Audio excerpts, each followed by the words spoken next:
And next, we will please Dr. Tan. He will want to share mental health of street children. This is a very special topic for us. So please, Dr. Tan. Yeah. Tan. Tan. Hello. Oh yes, yes, Dr. Tanya. Yeah, it's also Chan in Mandarin. Yes. Oh, Oh, Dr. yeah. Tan. Oh, Yes. okay. Yes. Yeah. So, a good day, everybody, our fellow workers, colleagues in mental health. I would like to say thank you for giving me this opportunity to talk about mental health of street children. Okay. So, okay, let's next slide, please. So there are around 100 million street children worldwide. Okay, and so these children are very vulnerable for to be the victims, to be the subject of exploitation and abuses by different people of the society. Okay, and this is a neglect topic in mental health. Next, please. Next slide, please. Okay, so in Manila, in the Philippines, we have around 250,000 to 1 million street children just in Manila alone. Next, please. Next. Okay, well, the rights are the children, all children have the right to have a decent place wherein they can have a good physical, psychophysiological, and spiritual development. So this is the rights of all children. Next, please. There are four categories of children in the street. One is a child of the street. In this category, the children, these children, they are roaming around. They have no family. They live, stay in the street. Okay, so that's one category. Another is child on the street. In this child on the street, these children, they have a home, they have a house. They also, but most of the time they stay in the street, okay? And irregular or regular basis, they return home at night time, okay? And then the part of the street children, and these children, the whole family is in the street, okay? So let's say they may be the victims of war, of dislocation by the society. And there are children who are confined in the institution, but they run out of the institution and they go to the street. So these are the four, next please, the four categories of street children. Next please. Demography. Let's go a little demography about the street children. Next please. Okay, so the children, so in the Philippines, around 30% of these children, no, in the Philippines, around 30% of the children are live in below the poverty line, and in AR in the Mindanao area, wherein we have mostly of these Muslim brothers and sisters, the poverty line is even as high as 60%, and then we go to the teenage pregnancy. Teenage pregnancy is becoming higher and higher, from 49% early time up to 15% at present. That's one, okay? And the height and the nutrition of the children are also adversely affected in the street population. Immunization is also going down, because this again the result of the street culture and also of the poverty. Next, please. Okay, the infant death rate is also high. Okay, and also these children are subjected to psychological trauma, the post-traumatic distress. Okay, physical trauma, violence, and also peer violence. Okay, and also around 3 million of the children are not able to go to school at the school age. Next, please. Those three children, they're the result of the poor economy, of war, poverty, okay, domestic violence, and also mental problems of the families and also of the parents. Next, please. And the children, they for their survival, they engage in selling some small items for them to be able to survive. Okay, and they are also involved in gangster, in drug business, in selling drugs, and also they are being also exploited sexually. Next, please. And the children, of course, for their survival, they engage in baking and other kinds of activities for their survival. Next, please. So the typical age for the rich country around the usually the children they street at around the age of 12. However, for the underdeveloped countries, the age is lower, as low as 8 o'clock and 8, and some are even lower, as young as 5 to 6 years old. Next, please. And why do children go to street? Okay, they go to street with the following reasons. One of them is poverty. They are forced to go out to pay for money and to have some indecent livelihood in the street. That's one. Another reason that they go to street is because of the lack of space at home. They live in slum areas. The housing is so small, so they have to go out during daytime or even at nighttime because of the lack of space. Some children, they also go to the streets because of the abuses by the parents, okay? And also another thing is that some of these, they leave the house because they are being given a lot of house responsibilities in which they are unwilling to do so. And as a result, they leave the house. Next, please. Okay. Okay, some children, they are confined in orphanage in the government institutions. However, because of the dislike of that institution, they run out of the institution, and so they go to the street as a way of life. Next, please. Well, at the community level, at the family level, of course, some of these children, because the family is poor, that's why they are in street, okay? And the parents, they are uneducated, they are not aware of the responsibility of the parents. So these are the factors in the family that led the children to leave the house. And at the community level, of course, of course, the poor distribution of wealth, okay? And the poor housing policies of the community.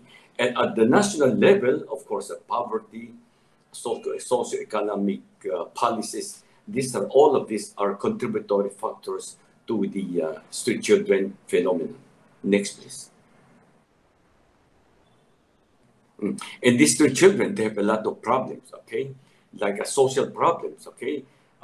They have poor nutrition, inadequate clothing, okay? That's one, okay? And they have also a lot of psychological problems associated with being in the street, okay? And of course, violence, okay? And also part of the thing is the discrimination. They can, unlike other children who can engage in other activities, for them, they feel discriminated. They cannot join games like basketball or other healthy activities of the children. So as a result of this, they feel they are being discriminated. Next. Next, please. So street is a very unprotected and a violent-prone society environment, and because of this, these children, they are subjected to abuses by the police authority, by the gangster, and in gang fighting, and also fighting among the peer members. So these children in the street are subjected to not only physical violence but also psychological violence. Next. Stigmatization. Of course, these children, they're in the street, they are not able to receive proper education and guidance by the families, by the parents, and so by the community. So they are being treated as wild children, immoral, uncontrollable, and bad children. So these are the stigmatization that they all receive. Next, please. And nutrition is one. Okay, some of these street children, most of them are poorly nourished. They don't eat enough.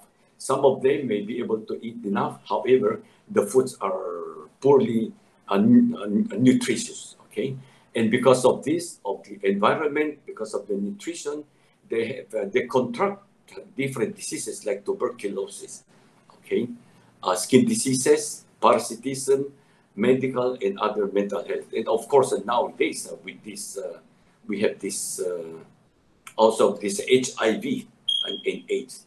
This one and violence is also one factor, one important uh, uh, traumas that they do experience.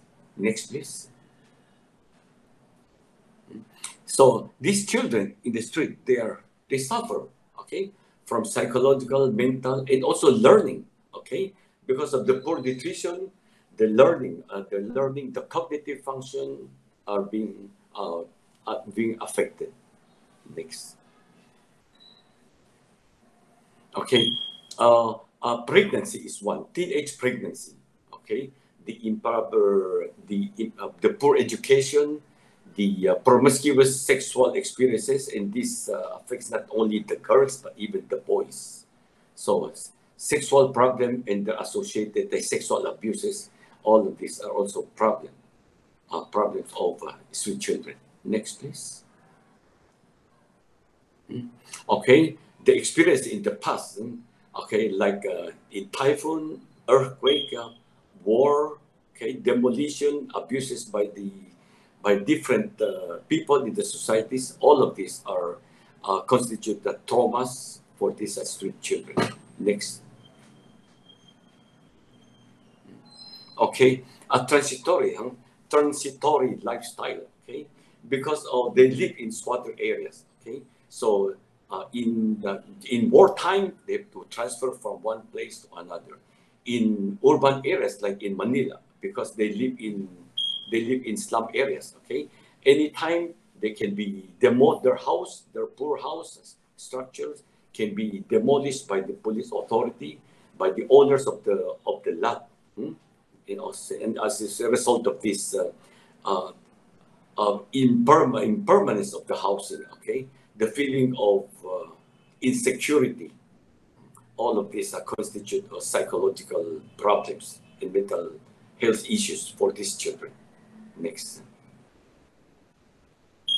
Now, I'd like to share with you our little experience with our street children here in Manila.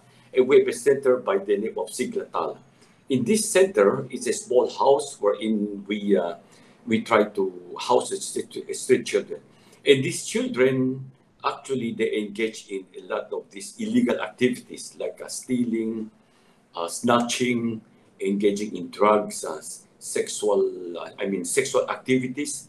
Okay, all of this. So all of these we can qualify them as criminal behaviors. Okay, legally they are supposed to be in prison. However, we feel we don't treat them as criminals. We feel they are victims of the society. So we try to have a small project of this housing and house them in a small house wherein they can have some securities. Next, please. So this is the house or the home of these children. They live in the steros. They live in the street wherein they sleep. They eat there, and that is their house or their homes. Next, please. Here, the community, the volunteers of the church and our NGOs, we try to interview these children. And one way of recruiting these children to our place is by formal interviewing. Another is we try to play music. We try to play music along the streets. Okay, by music and by dancing, we are able to attract the attention of these street children. So with this kind of music and dance, we are able to befriend these children, and later on, we try to propose to them to stay in our place rather than in the street. That's one way. at times it's really, we cannot really formally tell them that, come on, you join us. Okay, we befriend them by playing music, by dancing with them. Next, please. So Siglatal is a place that we safe keep them. In the place, we try to educate them. We teach them the proper courtesy, the proper courteous and proper behavior in life. Okay, so we also give them the proper nutrition, healthcare to them. Next, please. Okay. So in this one, we give them in the house. They are able to have a house, okay? And we also give them health kit. They stay together to watch the movies. Okay, and also they engage in recreational activities like dancing in our center. Next, please. So Siglatal, this is a place wherein we provide them a house for security. We give them the proper nutrition. Before they weren't able to eat properly. Now we are able to provide them with 3 meals a day. And whether they have any medical problems, we refer them to the proper health centers and doctors who are very kind enough to volunteer to give them free medical services. Okay, and also we let them engage in studies in alternative school system. Next, please. Okay, so we give them they have regular Bible study. Okay, proper nutrition. They are able to go to school. Okay, and the physical exercise, proper guidance in their life. Next, please. Okay, so in this one you can see the slides. The children, they stay out. They every now and then they go out. They just stay outside the street, just outside the building, and they do regular exercise in order for them to have fresh air and do exercise. Okay, they also engage in gardening because up at the upper part of our building there's a space where they do gardening do gardening for the vegetables. Okay, they do cleaning of the houses. We also have training of the therapeutic massage, wherein we try to let them join some medical missions. Okay, and then the medical missions, they feel they are helping other people. In the missions, we also give them a little honorarium for them to feel they are able to help people and they are also earning some kind of money. Next, please. So in our project, we are able to move them from the dangerous place of the street. We move them to a home, which is Siklatala. And you can see to the left, they have the picture of a pastor with the children. Okay, and these children, before their house is in street, but now it's in Siglatala, which is not only a house but also a home for them. Okay, and lastly, the next slide is these are the last slide. We have the group of these volunteers, social workers, supporters. We have a group picture during our soft opening. So thank you for your kind attention. And thank you, Dr. Tan. He is a psychiatrist and Institute of Medicine, Far Eastern University. And good as a street children is a very special topic for us. I think it's very important. And thank you again. Next, we will thank you. Next, we will invite from Sri Lanka and Dr. Sir Romesh and Jayasingo. Okay, and he is a counseling psychologist and clinical chemotherapist, Institute of Mental Health, Sri Lanka. And please, Dr. Jayasin. Thank you. Yes, thank you very much for inviting me. I feel much honored to participate in this webinar. And I would like to make a short presentation on the impact of COVID-19 on workplace mental health. And I would like to present some facts and information about how Sri Lanka was able to cope with this pandemic and assist the workers in mostly the private sector and as well as the government sector in dealing with the risks of this pandemic. The technology program, if we can change some schedule. Yes, 1 second. Sylvia is okay? Oh, yes, you can do the next one first, and I will do my one later. Yes, that's fine. So we just exchange some schedule. So this time I would like to invite our former president Deborah Wen. She's my good friend from Hong Kong. So this time she would like to share the experience about Hong Kong's mental health impact due to social unrest in 2019 and COVID-19 of 2020. So please, Deborah Wen. Okay, can you hear me? You. Yes. Yeah, good morning, everybody, my old friends. So many old friends here. Not all old friends, all the good friends in the mental health field. And we have some new ones over here. Perhaps we can share something recently in Hong Kong. So my topic today, actually, some of you have seen it, but I think it is very important that I can show to other people what has been done in Hong Kong. Remember that last year, since June 2019, we have a social unrest in Hong Kong for almost a year.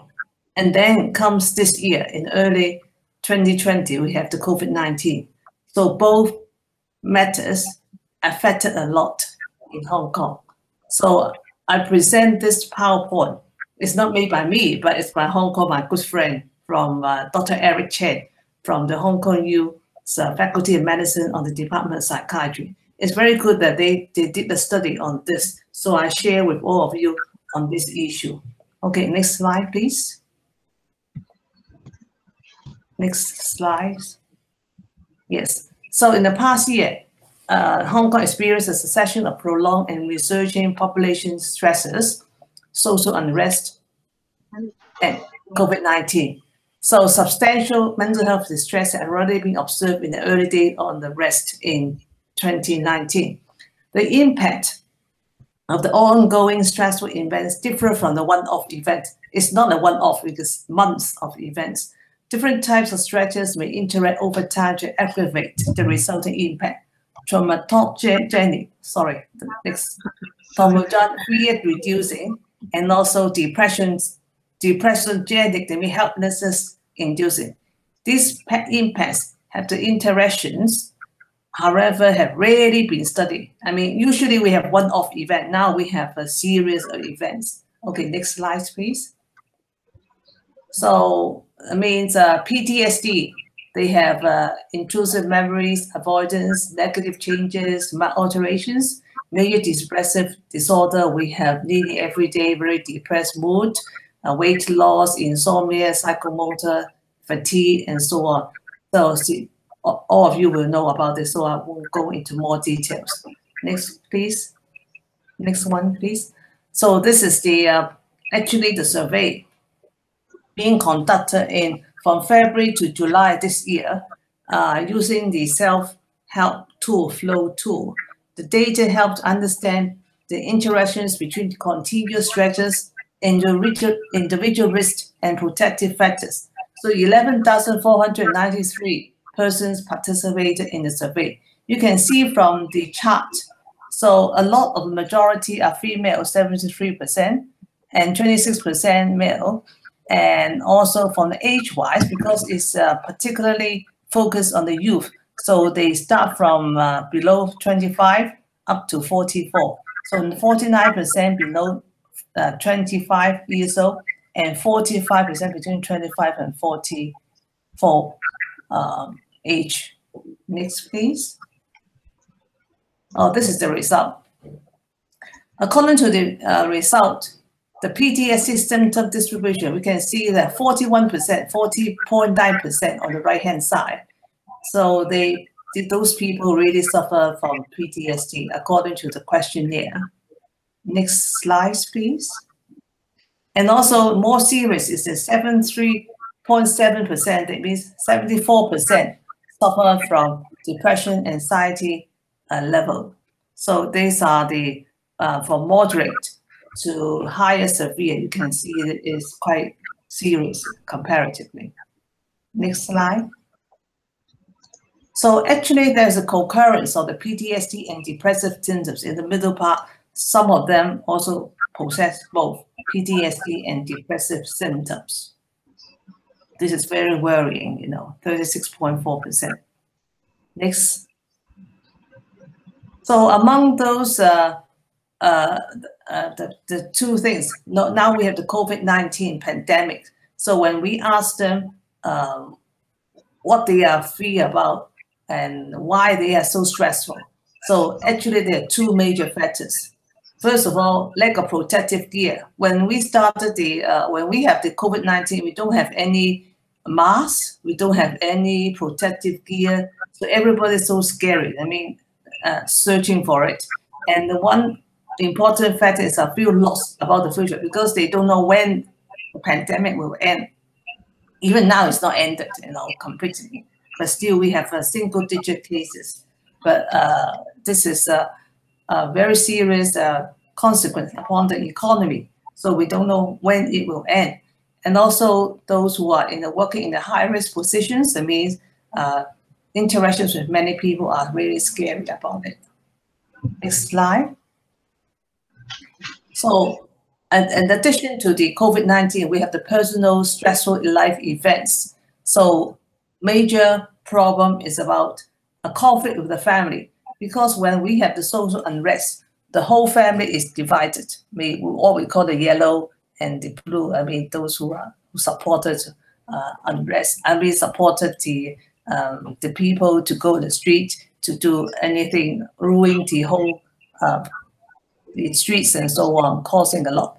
And also the second major issue is the conflict with the friends. So the both family and friends, usually to be the support factor for their life, are now became very stressful among those. That's why this is personal effect about the stressful life. Next. So social unrest, traumatic events, why they are being affected? I mean, it's not happening only in Hong Kong that we have done this study. You can see that the mostly affected 3,189 to 27.7% view online or witness social actions. It means we see on the online, on TV and social media, those people are really affected by what I see every day, all this violence and unrest, all cover, or they ruin the people. And then we have the second highest one at 2,232 persons. They are victim of targeted verbal assault or threats. Even when you go to the street, they will target on you, and also they will make a lot of verbal effects. So comparatively, those being attacked or arrested is a small percentage comparatively, according to this survey. Next one.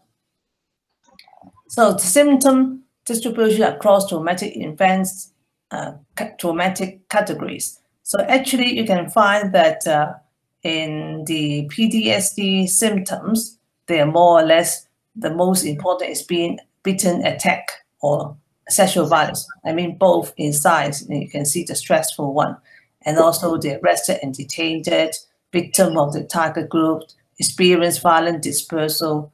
It's because these people really get it up in the shopping mall, and then they really do a lot of violent acts upon them. So the victims either get violent attack or be online. So this is the most important. Once you see so many things, you will feel very unhappy. Even I myself feel very unhappy for months, and try to find ways to get over these traumatic events. Next slide. So the risk factors. So actually, it's the among the PTSD symptoms, this is the physical attack or sexual violence is the mostly, and also the arrested ones. For the stressful events or depression symptoms, it's more or less the same. I mean, they cover all these areas. I mean, percentage is quite even comparatively. Next slide. So actually, you can see this graph, which is very significant. The blue one is the life events. So according to the PTSD symptoms, the blue one is very consistent, that 7.2% all over.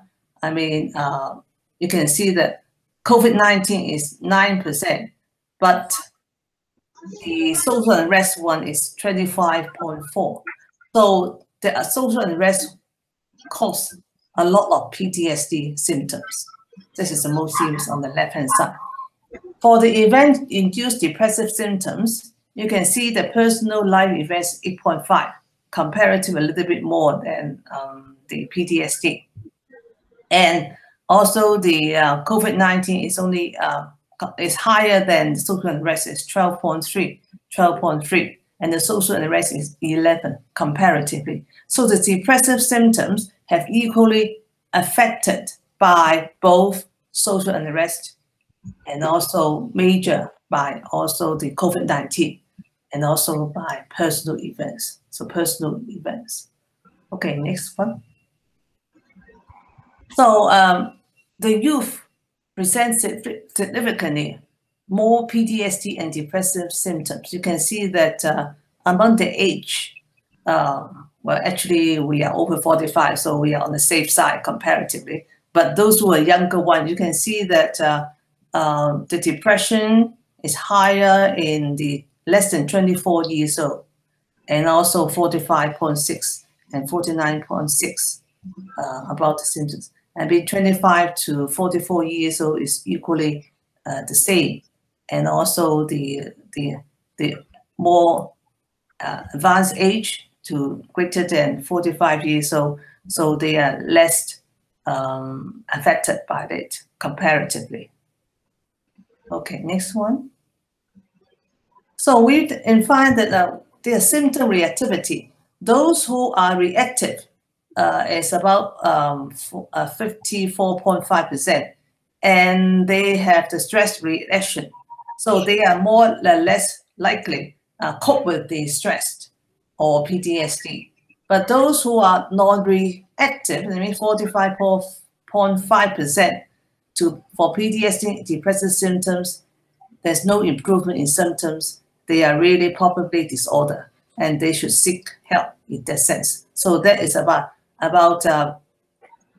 half, almost majority, more than half have reacted, but less than half will also be non-reactive. So it's quite a serious problem. Next one. So in conclusion, so protracted and continuous stresses pose very new challenges to mental health. It's not just an event. Like the COVID-19 is a continuous stressor, plus the social unrest in the last year in 2019. So significant interaction between different types of events, such as the personal events, social unrest, traumatic events, COVID-19, all added together, they have created a lot of stress to PTSD, to the mental health of the people. Prior trauma exposure should not be neglected. I mean, prior to that, prior to COVID-19, we had a trauma. That's why we don't forget about prior to COVID-19, we still have 1 year of unrest. The fourth item is that we have how to solve this problem. It have to have adequate resolution of stressful experience is important for protecting mental health against psychological injury due to external stresses. Now, we recommend to have high resilience, and also seek help from the friends, or if there is a serious issue, seek help from the professionals, and also try to do more self-assessment about the mental health through flow tool or WHO questionnaire as well.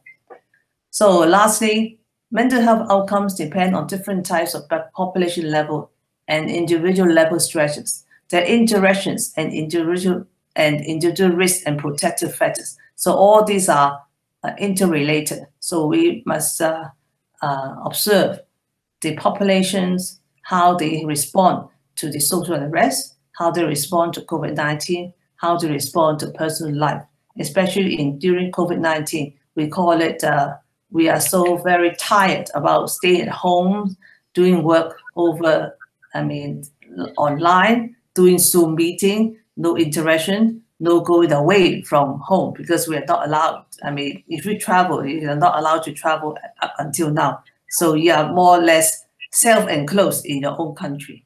So these are the factors that we all face, not only in Hong Kong, but everywhere in the Asia-Pacific region. So mental health stress is so important that should put more investment. So I agree with Ingrid that mental health is now more known, but however, do the governments give us money, or do the NGO sectors have more foundation support, or have the public really focus on that? This is a very doubtful event. I hope that through the Asia-Pacific region, we can put more effort in publicizing the need for that and how we can improve the services and also the mental health of the population. So next one, thank you very much for the presentation. Thank you. Thank you so much. And thank you, Deborah Wen. Thank you for your speech about Hong Kong. And this time, I think it's very difficult for us to stay home and stay safe. And I think it's much more effort also in unrest, political situation, and all in COVID-19. Okay, thank you. Thank you again. You're welcome. Okay. So, so this time we back to Dr. Sir about workforce, about COVID-19, and this time we want to impact of COVID-19 pandemic on workforce mental health in Sri Lanka. So please, thank you. Yes, thank you. Thank you very much for launching the presentation. So I would like to talk about, again, the impact of the pandemic on workplace mental health. So next slide, please. So this short presentation will be focusing on identifying or looking at potential stressors at the workplace, consequences of job or work stress, types of employee fears owing to the coronavirus, mental health disorders and related psychosocial issues caused or aggravated due to these COVID-19 related occupational stressors, negative effects on the work from home model that exploded in Sri Lanka and globally after the pandemic, 7 HRM related recommendations for organizations, and some steps taken by Sri Lankan organizations in preparing workplaces for COVID-19 under the guidance provided by the government health authorities. Next slide, please. So the potential stressors that have been identified are mainly dealing with the fear of contracting the virus, resulting in possible discrimination, stigma. Then we have job insecurity, mostly in the private sector. We see it in the micro, small, and medium enterprise sector, where people are at risk of losing their jobs. Overwhelming feelings of uncertainty and financial stress, fears of job losses, pay cuts, and precarious work. So almost 200,000 people in Sri Lanka have lost their jobs in the last 7 months. Next slide, please. Types of employee fears owing to coronavirus. We see that the main stressor is the fear. And we have so many different types of fears, as you can see. These were identified in a study conducted here in Sri Lanka. The fears that workers were facing in the midst of the lockdown and after the lockdown was removed. with the current second wave going on in the island. So these fears are actually very real, ongoing fears that cause a lot of stress and anxiety to the workforce. Next slide, please. So the new safety behavioral norms are also causing stress for workers, like face covering, physical distancing, sanitizing hands. All these cause occupational stress and anxiety. As I said before, around 200,000 Sri Lankans have lost their full-time or part-time jobs, mostly in the private sector, over the past 7 months. Many workers have transitioned to full-time telework, remote working, for which the demands of work have changed or intensified significantly. And the fears of a second or third wave of the pandemic erupting are contributing to increasing levels of economic insecurity and occupational stress. At the moment, we are experiencing a second wave. In the last 4 to 5 weeks, we have seen a new outbreak of the virus in many districts in Sri Lanka, and over 2,000 new cases have been reported in the past 4 to 5 weeks. Next slide, please. There are some more stressors that have been identified: difficulties and challenges of working from home, temporary unemployment, loss of income, difficulties in homeschooling of children, lack of contact with other family members, friends and colleagues, feelings of loneliness due to social isolation in remote home working transitions, self-criticism and self-blame if oneself or a family member is infected with the virus, lowered self-esteem and poor self-image. Employees who are at greater risk are the healthcare workers, security force, and police personnel. Fears and anxieties if these current changes could lead to a permanent shift in work practices, attitudes, and work culture.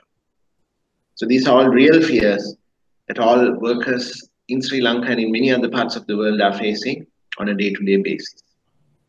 Next slide, please. So the consequences of job stress due to the pandemic or COVID-19 are mainly in the areas of physiological effects, behavioral and psychological impacts. You can see the symptoms and the outcomes of excessive job stress. And in this case, because of the pandemic, all these stresses have increased. Next slide, please. So if you look at mental health disorders and related psychosocial issues caused or aggravated by these occupational stressors, the main disorder we can see among our clients and patients here in Sri Lanka are anxiety disorders, existential anxiety, generalized anxiety disorder, OCD, various phobias, panic attacks, PTSD, complex PTSD-related symptoms, increase in depression, both unipolar and bipolar depression, aggravation of symptoms, cognitive disturbances, greater alcohol use and abuse has been seen in the past 6 to 7 months, rise in behavioral addiction such as internet, social media addiction, sleeping disturbances and disorders like clinically significant insomnia, anger management issues, incidents of domestic violence and child abuse, particularly during the lockdown, were very high in most parts of the world, including Sri Lanka. Increased risk of self-harm and suicide among workers who have lost their jobs or business owners who had to close down their businesses, and among workers suffering from depression. Next slide, please. We also saw patients and clients with eating disorders due to the pandemic. And the most prevalent symptoms in those that have been quarantined are depressed mood, irritability, shame, fear, nervousness, and guilt, feelings of guilt. We also have seen changes in sexual behavior, possible aggravation of sexual disorders among the population in Sri Lanka, and we expect this to also be seen in other countries. Low self-esteem and lower levels of satisfaction with life and work life have been a direct result of this COVID-19 pandemic for the workforce. Next slide, please.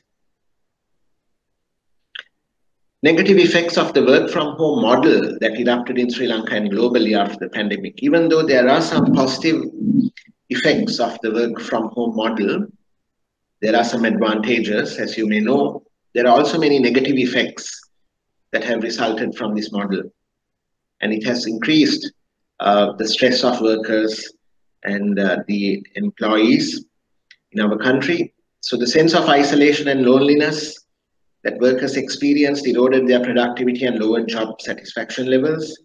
Success in remote work is highly situational and typically requires the right mindset, right workers, and right external conditions. Most people now working from home did not volunteer, they were forced into it. Many workers do not occupy roles well suited to the isolation of telework or remote working. Everyone is laboring under high stress, low control conditions that erodes focus and motivation at work. Next slide, please. Bosses unused to employees working from home are putting them under extreme pressure, believing only increased workload can ensure productivity at home. So this is having a negative impact clearly, putting pressure on employees to meet objectives that are no longer practical, maybe no longer even be under their control, could induce feelings of learned helplessness, a sense of powerlessness that can lead to performance deficits. Working remotely can lead to communication difficulties, accountability, trust and security issues. Remote teams can be unreliable and have low retention. So these are all negative effects of the work from home concept that has become very popular now, not only in Sri Lanka, but I think not only in the Asia Pacific region, but in most other Western countries. The work from home concept has created a whole new set of problems and stressors that have to be identified and addressed in the future. Next slide, please. 7 human resource management related recommendations for organizations that have been adopted in Sri Lanka. So you can see investing on training employees for remote working. So that's a training and development aspect. Give more considerations for workers' well-being. It's a health and safety management aspect. Pay cuts instead of layoffs. And conduct medical tests on the selection process, for recruitment. Create employee resource groups. Job design or redesign. Encourage sick employees to stay at home. And the last one is communication. Communicate all the necessary actions taken by the organization to employees to maintain transparency and open communication. Yes, next slide, please. These are some steps taken by Sri Lankan organizations in preparing workplaces for COVID-19 under the guidelines provided by the government health authorities. So many Sri Lankan organizations developed an infectious disease preparedness and response plan, implemented basic infection prevention measures at all state and private workplaces and retail outlets, developed policies and procedures for prompt identification and isolation of sick or infected people, developed, implemented, and communicated about workplace flexibilities and protections to all employees, implemented workplace controls such as engineering controls, administrative controls, safe work practices, personal protective equipment controls, followed existing and new occupational health and safety policies, procedures, and standards, set up an employer-sponsored employee assistance plan or program, an EAP, for dealing with corona and health-related concerns, issues, and risks at the workplace. So these are some steps that Sri Lankan companies have taken, both the government and the private sector organizations, in mitigating and reducing the negative impact of the pandemic on workers and employees in Sri Lanka. I won't say that these measures have been very successful, but to some extent, it has helped to reduce the stress and anxieties of workers. But honestly, my personal opinion is that much more has to be done by both the government and the private sector organizations to adequately cope and contain the increasing stresses and anxieties of the workforce, since there are possibilities of second and third waves in many districts in Sri Lanka in the near future, and the government is trying their level best with the support of the private sector to take action and to kind of make the public and the workforce aware of all the risks and the precautions that have to be taken. So thank you very much. This is my short presentation on the situation in Sri Lanka. Thank you. Okay, thank you, Dr. Romesh Singo here. And this topic about the workforce, and this is very important for us to know how about the work from home and stay. How about employee or employer? They how about think about future, or maybe COVID-19 sometimes. Second wave or third wave. Okay, thank you again. And because the time is so limited, if any question about our topic about from Philippines, Sri Lanka, and Hong Kong, if any question want to exchange experience, if any. I have a question. Okay. Okay. I have a question. Can I ask a question? Ask a question. I have a question. I have a question for Deborah from Hong Kong. Yes. Yeah. With the passage of the Hong Kong security law in July, I noticed that from the news report there is a drastic drop in the riot and demonstration. Can you please comment on the passage of the Hong Kong security law on the mental health and also specifically on the post-traumatic stress disorder? Yes, thank you, Dr. Tan. I mean, I can answer it partly, but not fully, you know.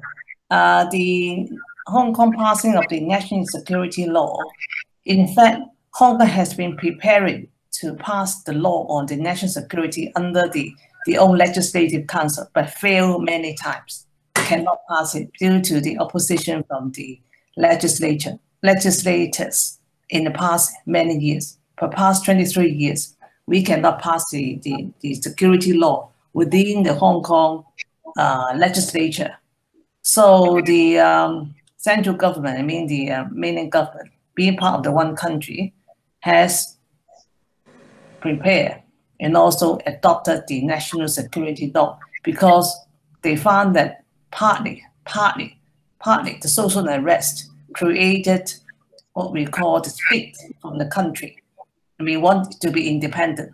So that's why they have the rallies in the street. They ask for independence. They have the song. They have everything. So this is the reason why they have to adopt the national security law dated from the 1st of July. So all the even on the 1st of July, there is a sort of march, and some people really violate the national security law, and they were arrested because of national security, means wanting to split the Hong Kong into independent region or independent country. So that's why all the social unrest have been subsided. Even for those who are very active social members from the previous one, they cut off their ties with the independence. They don't ask for it. I mean, some of them withdrew from the political scene. So you can see this impact. I mean, they create this sort of conflicts for so many months. You cannot control it because there's a lot of support, financial support, and also part of it is from overseas country that really interfere with that. So we have seen a lot of evidence about it. So starting from 1st of July, they created this law. So the enforcement is from 1st of July. We cannot go back. Although we know who's who, but we cannot go back and sue them. So starting from 1st of July, they have a new law in fact. About the new law, about the mental health issue, this has not been studied yet. At least we have peace now. We can go on the street safe. We don't have this unrest. And also the police take a more preventive side, knowing where to go and also search for those who are creating troublesome. So we are now very safe comparatively to the months ago. So now it's in October. After 3 months, July, August, and September, we can see we can go on the streets quite safe, go to shopping center. Even for the COVID-19, we still have an open economy. We don't have to close everything, except that we cannot go overseas. And overseas, once they come back, they have to get the test for 14 days, quarantine. So actually, they don't prevent Hong Kong people from going out and coming in, but you have to under 14 days of guarantee quarantine. So we are accustomed to that. And right now, we don't have any study about the mental health issue after the national security. But in fact, we are more going back a little bit more peaceful. However, we learned a very great lesson from it, that political influence is so damaging to the economy, and everybody is being affected. It caused a lot of consequence in the following years, not only this year, and the years to come. Social unrest plus COVID-19 is very, very difficult for us to go through. Unemployment is the issue. And also partly also unemployment of the disabled persons more serious than ever. Although we have some measures for the government to give grants to what we call the wage subsidy. I mean, in Chinese we call it 保就业, to save the employment. I mean, the company will not fire them, will not terminate the employment, but the government giving them a subsidy to subsidize half of the salary of those people. So we are keeping economy, I mean, in the acceptable level. So in terms of mental health study, I think better to have many months to come to know about it. Thank you, Doctor. Any more? Can I explain a little bit about it, since you want to know about the national security law? Yeah, elaborate more. Yes, so we would like to share more when we have more meeting each other. Perhaps we can now some exchange program, planning to have exchange with Singapore to have travel, but without quarantine, something like that. So hopefully we can do the test, and then without quarantine for 14 days, we can. Singapore can travel to Hong Kong. Hong Kong can travel to Singapore. Perhaps I go make a visit to Porsche. Okay. So thank you, all three. And so this time our next Porsche. Okay. Thank you again for your three wonderful topics, and we can feel something such as our conditions. Okay. So thank you again. So next speech, we will invite Miss Posh Po. She is a board member of World Federation of Mental Health, and she is also executive director in Silver Ribbon and in Singapore. And this time she will share commemoration of World Mental Health Day 2020, the Singapore story. So please, Posh. Hi, thank you, everyone. Good morning. Good morning. Yeah, good morning, Dr. Lu. Thank you so much for you, your team, Prof. Chang, Chris, Sylvie, and Deborah, Suchata, Dr. Tan, everyone. Good morning. I think I'm having some problem with sharing my slides. So, Sylvie, I'm sorry that I got to disturb you to share from your side.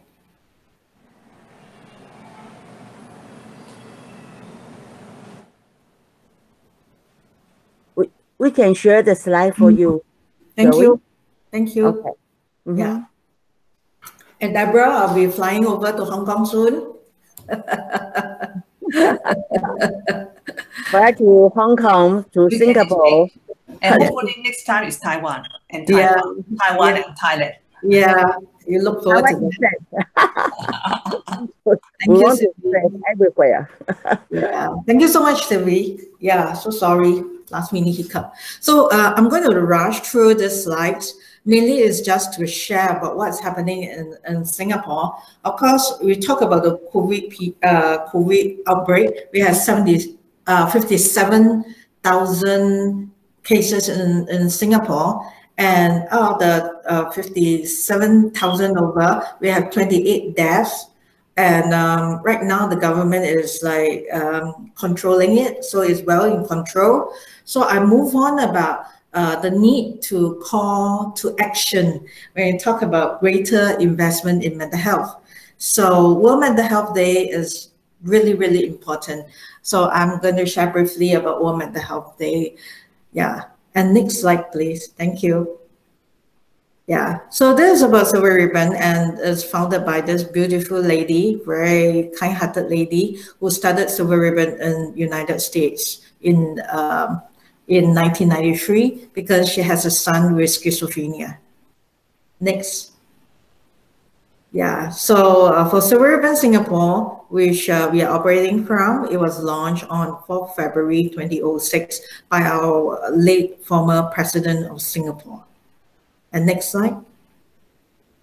Yeah, so why is there a need to talk about mental health in Singapore? That's according to this studies in Singapore led by Institute of Mental Health. We have, you can click the next few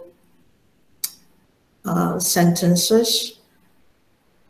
Yeah, Siri, you can help to click the next few sentences. Yeah, so yeah, one more.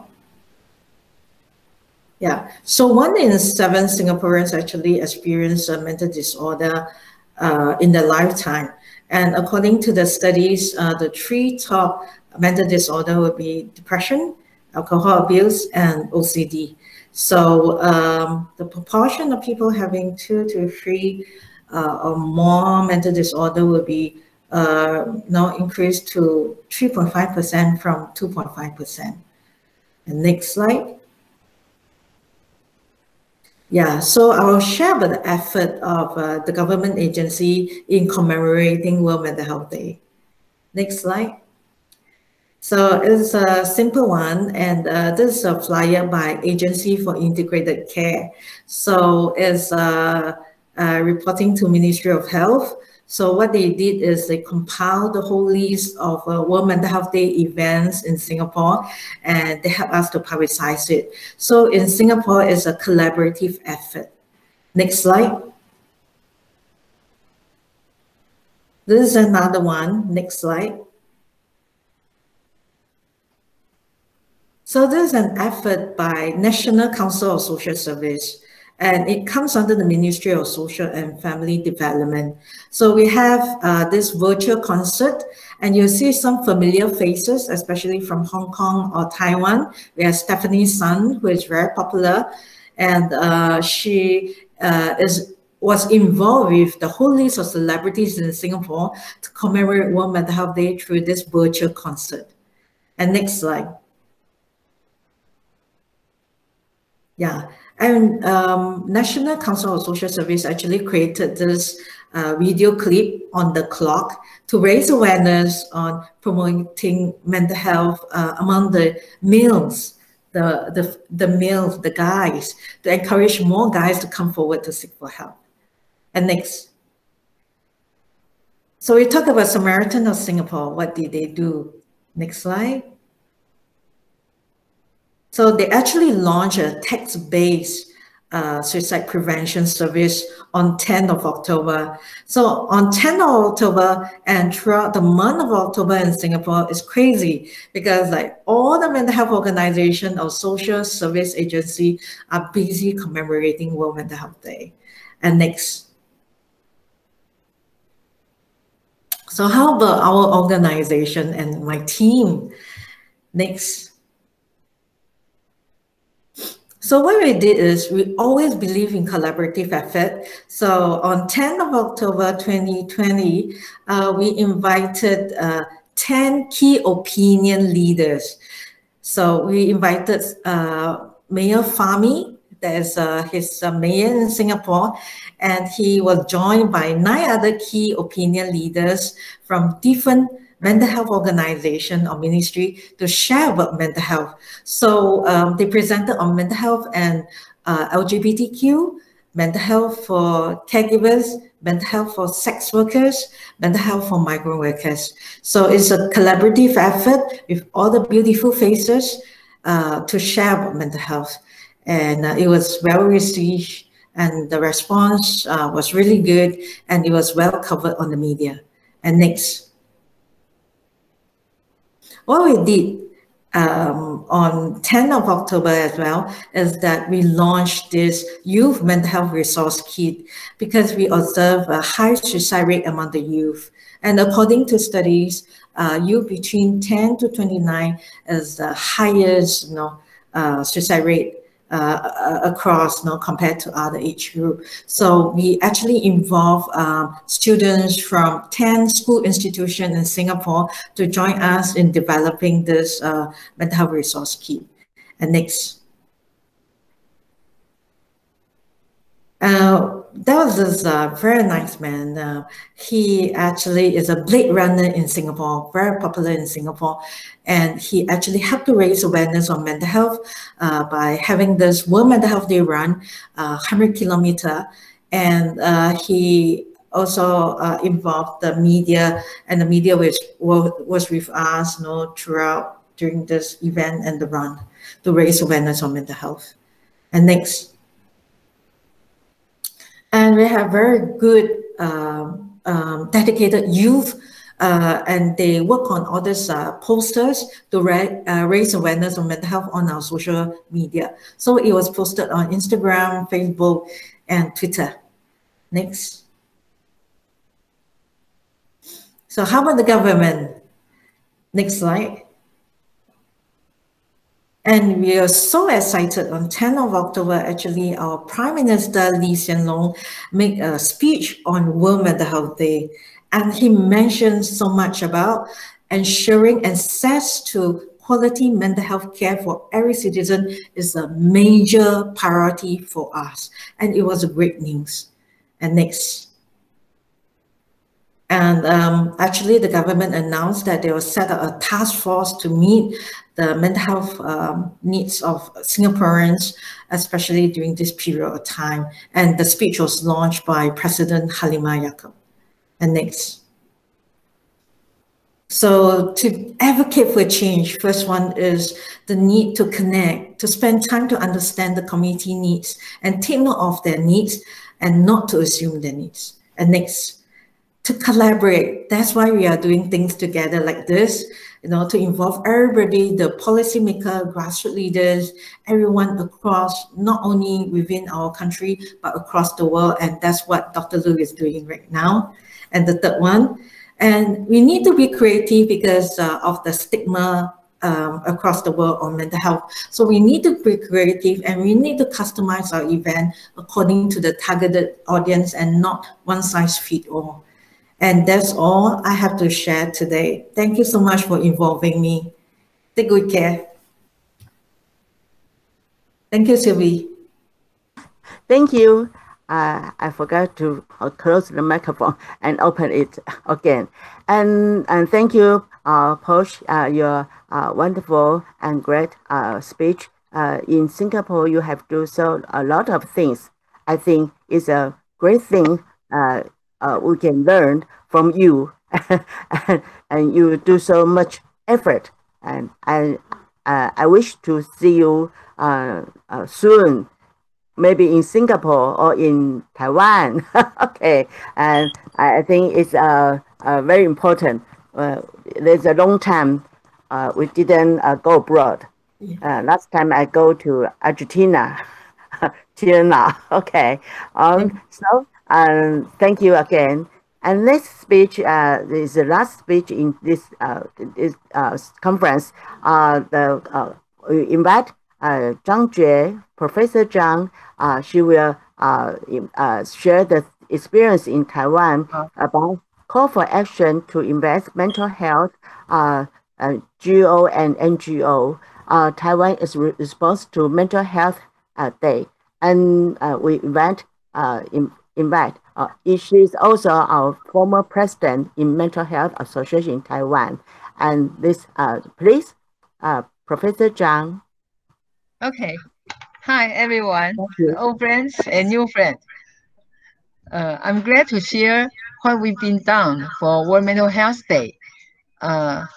Actually, our government since 2014, they start to make World Mental Health Day as a propaganda, make people know World Mental Health Day, but actually just encourage people to do mental health work, but not really touch the main theme.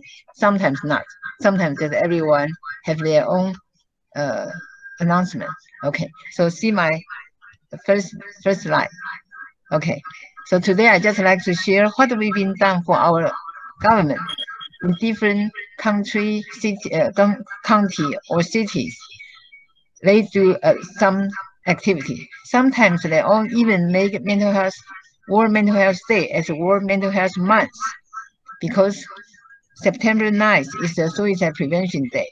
So they link September 9th to October 10th. Of course, some government make longer, like in the middle of September till the end of October. So it depends. They have different activities. But as Mental Health Association in Taiwan, this year, led by Susan, we're still very active.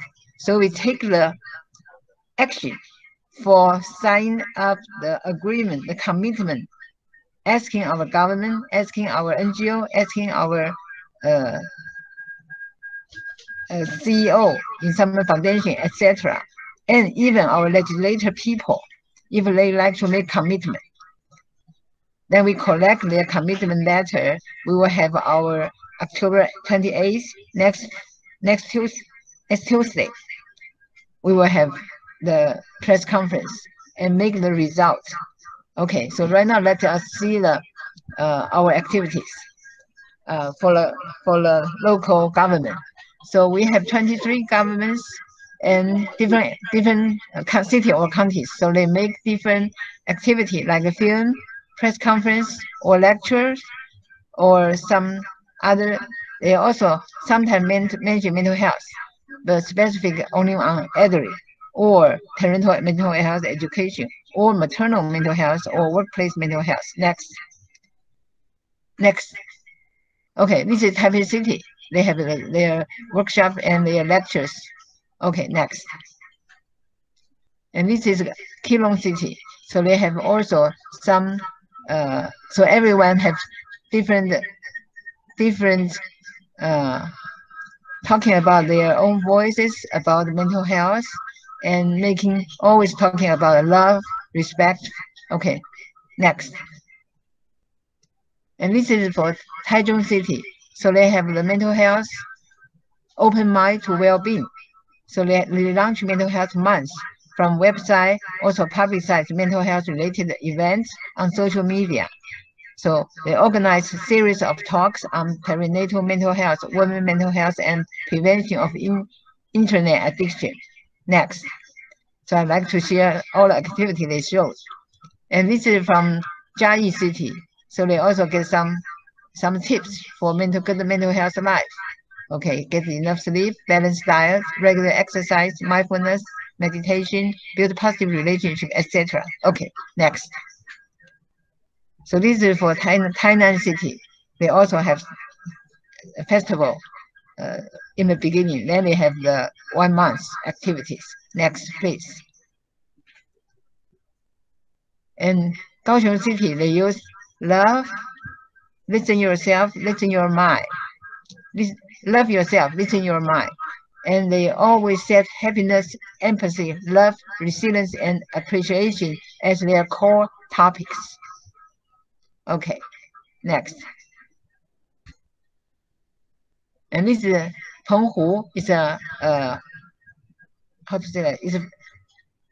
It's not in Taiwan area. It's in a just in a in a, we have some distance because we are in the sea. The Penghu, they also do how we turn our life around, keep good mind and energy. Yeah. Okay, next. So this is the Kinmen. It's also a very far distance from Taiwan island. So they also do mental health promotion, mental health fields. Okay, next. This is now is what we've been done for mental health association in Taiwan. So we take the World Mental Health Day main issue, invest in mental health. So we have our main issue. We launched the national campaign since October 7th to October 25th. We send all the letters, give to the government people, even our president and our local head, local area, the city mayor, etc. And also the legislator yuan in the central government and Congress people in the local cities or county. At the same time, we also send to the business people, send to some foundation, send to some NGOs to ask him their feedback. So right now, 10 days passed. So we get 5 government representatives, 7 legislator and congressperson. Okay, it's not only one entrepreneur. We have 2 or 3, I think so. Because today, this morning, I see the other 2. And also we have 63 NGOs. So in addition for those kind of sign sheet to promote, give their commitment to invest mental health, we also invite them to do the 30-second talk. So right now, let's see the talk. You can see. So the first small movie. And this is a CEO from one company. So she says she will promote mental health for her employee and to do more progress in the following years.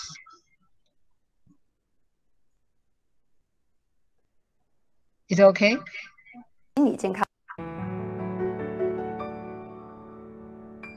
你大声一点。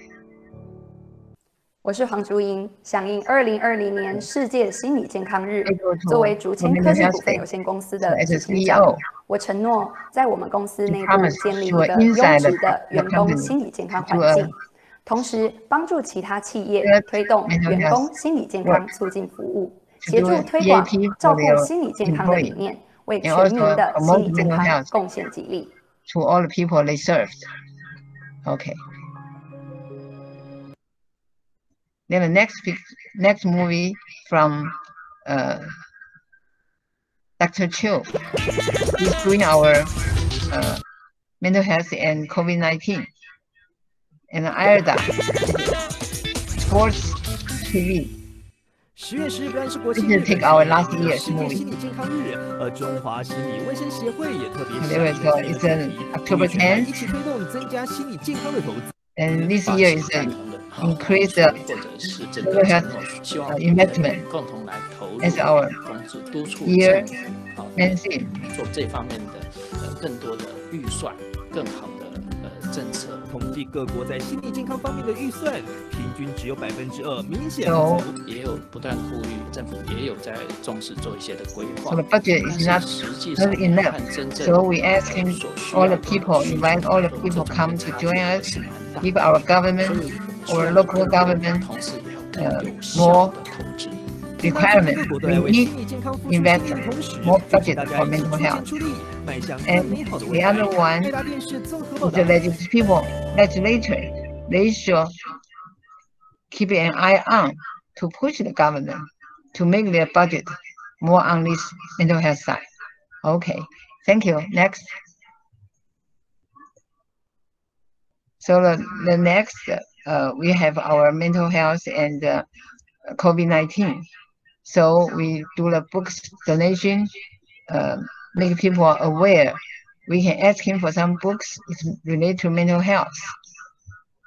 Okay, and also the content have the social emotional learning, emotional healing, or mental resilience picture books. Okay, and then so the lunch we get until yesterday, we have 561 applicants. The organization or library, they apply for to have those kind of books. So we have some librarians, social welfare, or first responders, aviation company, pediatric association, family physician, and community and village. Why we chose this as our target group? Library, we like to have more mental health books. And the first respondent, because the COVID-19, the pandemic, so many people involved to help all the people. So we chose them as also we would like to, they like to choose the books and we like to donate to them. Okay, so the total amount cost 4 million Taiwan dollars. Okay, so we need also some fundraising. Next. Yeah, and also we're talking about invest in education. So we mentioned social emotional learning.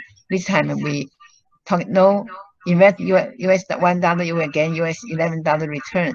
Yeah, so we like to also go with invest in education to teach social emotional learning and mental resilience to the student. Okay. Next. Okay, thank you very much. So. And thank you, Dr. Zhang. She is our spiritual leader in Taiwan in mental health. And so I thank you, Dr. Zhang and Ms. Posh. And any question about Singapore and Taiwan, if anyone want to ask something or exchange experience this time? I envy Singapore. Mr. Lee will announce October 10th. For our government, they put a newsletter on their website. So this is a good sign. And they introduce World Mental Health Day and the mental health. Because they mentioned they already, in the beginning of September, give all the information to the local government. So the local government take the action. But I still feel regret. They didn't make October 10th as a main issue. Okay, so next year we will do earlier. Not wait to October 28th next week. Okay, thank you again.